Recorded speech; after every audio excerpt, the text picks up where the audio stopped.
Hai, jumpa lagi dengan saya Arthur Jefferson Maya. Saya berada di ruang meeting Universitas Kristen Indonesia Jakarta. Saat ini kita akan berdiskusi tentang Multinational Corporation atau MNC.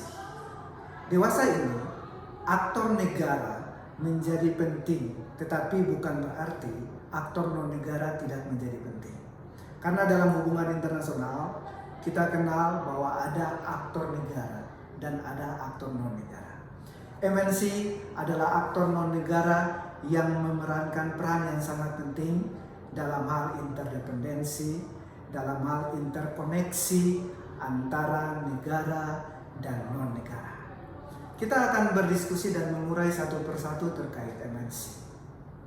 MNC adalah bagian yang sangat penting untuk dibicarakan terkait produksi, retail, anak cabang, dan akuisisi atau yang disebut merger ya.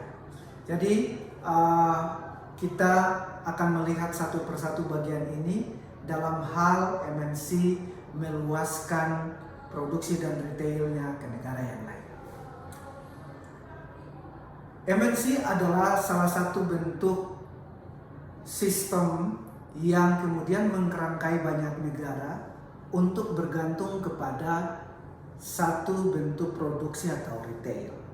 Kita bisa mengambil contoh bahwa ada negara A yang kemudian melakukan produksi dan retail di negaranya dan kemudian meluaskan retail dan produksi di negara B. Kemudian negara A meluaskan retail dan produksinya di negara C dengan cara subsidiary atau pembukaan anak cabang. Anak cabang ini merupakan indikator penting dalam hal meluaskan produksi dan retailnya. Kemudian bagian yang sangat penting dalam hal meluaskan produksi dan retail adalah merger. Negara A akan melihat negara D, perusahaan yang ada di negara D, yang kemudian perusahaan tersebut mengalami setengah kebangkrutan atau kebangkrutan, dan kemudian inisiasi daripada perusahaan sentral di negara A kemudian melakukan merger atau akuisisi di negara D dan menjadikan perusahaan tersebut sebagai bagian untuk meluaskan produksi dan retail.